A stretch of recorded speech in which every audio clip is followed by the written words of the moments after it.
Halo, welcome back to my channel. Kali ini aku mau lanjutin review episode 5, The Devil Judge. Mohon maaf ya bila ada salah kata istilah hukumnya. Sebelum itu jangan lupa subscribe ya buat bantu perkembangan channel aku. Kalau gitu kita langsung ke pembahasannya.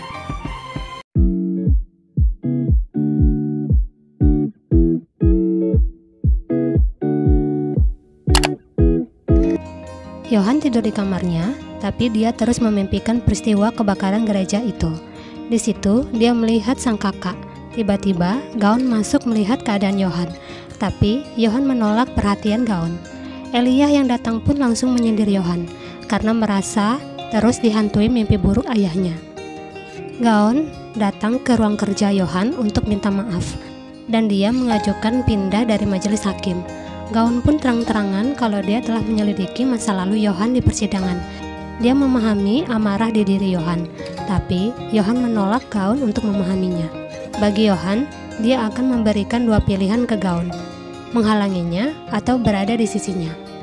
Yohan pun memberikan Gaon peringatan kalau dia tidak akan ragu-ragu menyingkirkan orang yang menghalanginya. Selepas Gaon pergi dari ruangan itu, kaki tangan atau asisten Yohan datang. Yohan menanyakan gerak-gerik Menteri Cha kepadanya. Menteri Cha datang ke penjara. Menteri Cha mengancam petugas lapas untuk segera mengizinkannya menemui Yongmin. Dia menggunakan kekuasaannya sebagai seorang menteri. Menteri Cha melihat keadaan Yongmin dan hatinya sangat sakit melihatnya. Di kepresidenan, presiden berusaha menaikkan tingkat kepercayaan masyarakat dengan cara melakukan live streaming ke media sosial. Begitu selesai live streaming, Presiden melihat Menteri Cha melakukan wawancara di TV. Di sana terlihat Menteri Cha yang berpura-pura sedih akan kasus anaknya untuk meraih simpati masyarakat. Sun Ah pun juga berada di sana. Dia memuji Menteri Cha karena berhasil mengubah krisis menjadi kesempatan. Sun Ah meminta Menteri Cha untuk kembali ke acara. Di tempat acara, tiba-tiba foto setelah hukuman Yongmin ditampilkan, dan di sana juga ditampilkan sedikit pidato Yohan.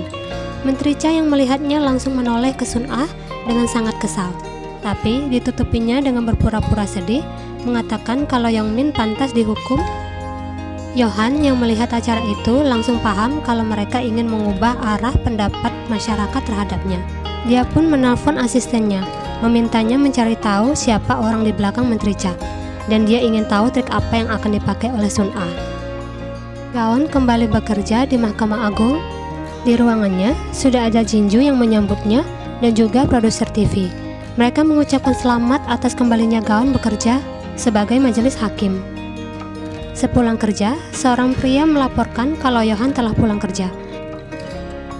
Di parkiran, asisten melaporkan kalau dia tidak menemukan siapa di belakang Menteri Cha. Yohan berpikir siapa di belakangnya, karena Menteri Cha tidak suka melakukan pertunjukan dengan memperlihatkan foto palsu cambukan dan menayangkannya di TV. Dan dia pun memutuskan untuk menyerang si tubuh utamanya dengan menggunakan proyek rumah impian yayasan. So-hyun dan Gaon datang lagi ke restoran milik Detektif Park. Mereka menanyakan asal pesangon besar yang diterimanya. Gaon pun menebak kalau itu dari yayasan.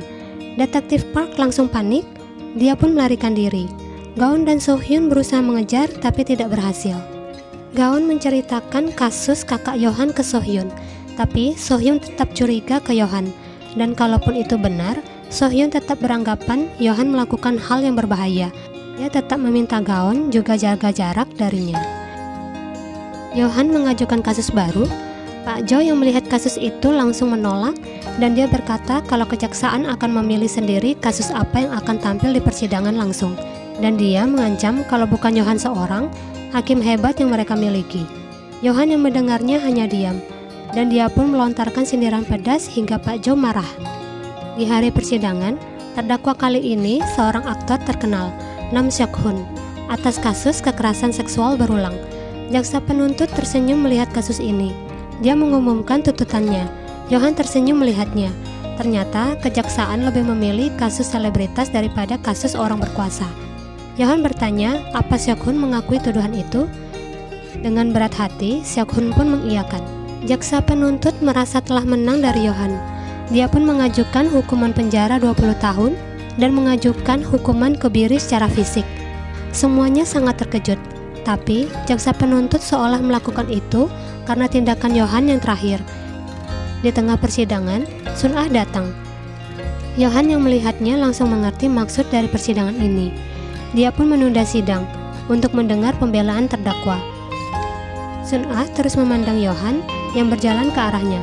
Terlihat banget aura permusuhan mereka. Di rumah, Gaun melihat Yohan terus mengumpulkan artikel tentang hewan yang disterilkan. Gaun tidak percaya kalau Yohan akan mengambil keputusan itu.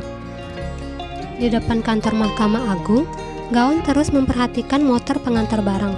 Dia merasa motor itu tidak cocok dipakai seorang pengantar barang. Motor ini persis seperti yang ada di parkiran waktu Yohan bertemu dengan asistennya di parkiran. Ini motor punya asisten Yohan atau motor si penguntit. Di restoran, Gaun melihat reaksi pemilik resto yang tidak senang karena terus menampilkan kasus Seok-hun. Di depan resto, Gaun juga melihat anak kecil yang seperti mempraktekkan hukuman cambuk ke temannya. Gaun yang melihatnya mulai memikirkan efek hukuman cambuk itu di masyarakat. Jauh dari tempat Gaun, seorang wanita memperhatikan tindakan Gaun. Wanita ini ternyata si pemilik motor. Yohan menonton live streaming sebuah acara. Dia melihat si pembawa acara yang terus-menerus mengidolakan Yohan, dan dia tidak sabar menunggu Yohan mengkebiri Seok-hun. Gaun terus berpikir kenapa jaksa penuntut mengajukan hukuman semacam itu. Di persidangan, pengacara Seok-hun terus berdebat dengan jaksa penuntut. Dia menolak hukuman dikebiri. Yohan terus memperhatikan jalannya sidang. Begitupun dengan Sun Ah. Tiba-tiba, Jinju berkata meminta pengacara Seok-hun untuk memikirkan hak-hak setiap warga sipil. Yohan mendengarnya menjadi tertarik. Tapi, pengacara Seok-hun tetap mengajukan pembelaannya. Yohan pun meminta pengacara itu untuk berhenti karena dia akan menyampaikan keputusannya. Sun Ah terlihat sangat menantikan keputusan itu. Yohan pun mengatakan keputusannya akan hukuman penjara 20 tahun ke Seok-hun. Semua yang mendengarnya menjadi tidak puas, tapi langsung dilanjutkan lagi kalau Seok-hun akan dipenjara khusus kasus pelecehan seksual. Di tempat itu, Seok-hun akan terus dibina agar tidak lagi melakukan hal yang sama. Mereka semua pun senang mendengarnya, tapi tidak dengan jaksa penuntut dan juga Sun Ah. Di rumah, Yohan mendapat undangan dari yayasan. Yohan pun pergi ke sebuah tempat. Di sana dia melihat sebuah mobil dan tiba-tiba seorang wanita memukulnya hingga pingsan. Begitu sadarkan diri, dia melihat sekeliling, seolah melihat replika rumahnya, dan Sun Ah pun masuk menyapa Yohan. Melihat tingkah laku Sun Ah, Yohan teringat akan seorang pembantu di rumahnya dulu. Sun Ah senang dia mengingatnya. Bukannya pengasuh pernah bilang ya, kalau pembantu itu tewas karena melompat dari lantai 2. Apa Sun Ah ini beneran si pembantu itu, atau ada pembantu lain yang pernah bekerja di sana? Terima kasih udah nonton video aku sampai habis. Sampai jumpa di episode 6.